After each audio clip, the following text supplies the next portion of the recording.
Hi friends, it's your pal Scott Garibay, and today we're going to talk about Dungeons and Dragons. We're going to talk about Kathy Griffin. And then at the end, I'm going to ask you to do something for Kathy Griffin. Here we go. All right. So I am really fascinated with Kathy Griffin. She is a comedian who has been around. She was active in the 80s and the 90s.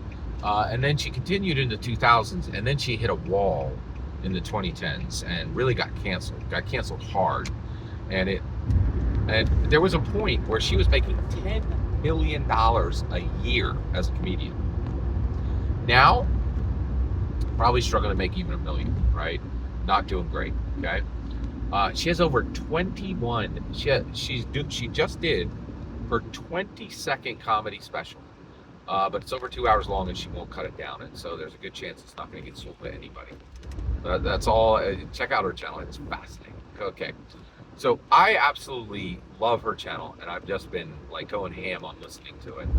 And I'll do this here. And I want to ask you to go over and like and subscribe. Now, wait a second, Scott. What do you mean? You want us to go over and like and subscribe on Kathy Griffin? Isn't that kind of weird? You never actually ask anybody to go like and subscribe for almost anyone. That's true, right? So one of the reasons why I feel safe asking you to go like and subscribe on Kathy Griffin is Kathy Griffin is a more controversial speaker than me. Within the tabletop role-playing game space, I am one of the most, I believe I am, I'm not the most, but I am top 10 controversial figures in tabletop role-playing game discussion. I have this belief that Dungeons & Dragons specifically is this incredibly unique belief that Dungeons & Dragons is not a game, that it was designed secretly by Gary Gygax as a human improvement engine, literally to replace couch scribblers and self-help books, like that. He thought it would be a better model. No one in the world believes this but me, and now it is interesting, there's a lot of people starting to come to D&D and going, wait a second, this ain't a game. That's not me anymore. I'm not the only person saying D&D is not a game anymore. There's tons of people saying that. So the milieu is changing, right? But I'm incredibly controversial for this view because I think I said it first, right? And then I say it most prominently and I say it most effectively. I think that's one of the reasons why I'm controversial. But Kathy Griffin puts me to shame when it comes to speaking controversially. And so, one, she's used to the heat, right? So I'm not going to bring it. She's got way more heat than I do.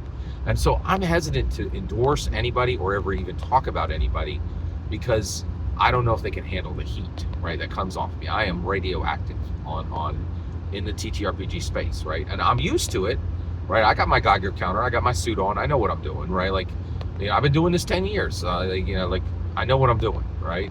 So, and I tread carefully, right? When I go into the waist, I got my Geiger counter out and I got my suit on, right? Like, I ain't an amateur at this, right? Well, I'm literally an amateur at this.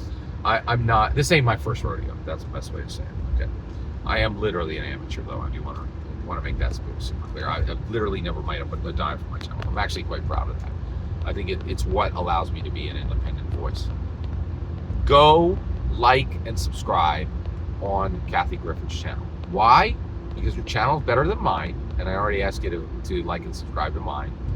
And then two, she needs it right now. She is trying to get this this special sold, and if you have bad socials, you can't do anything in Hollywood right now. It all revolves around socials, right? And so she's trying to do something, and I think we should support her, right? I love open and transparent speech, and I love to see people who have the courage to do it, right? And so please go over and like and subscribe on Kathy Griffin's channel and check out the content. It's absolutely fantastic.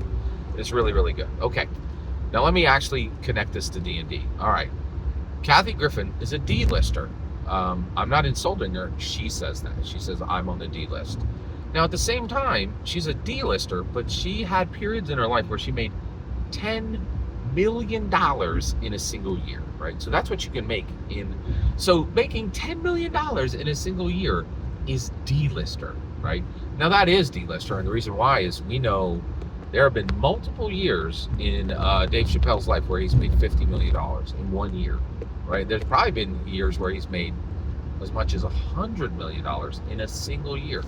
George Clooney is a billionaire, right? Like he's made billions on his celebrity, right? And there are this is wild.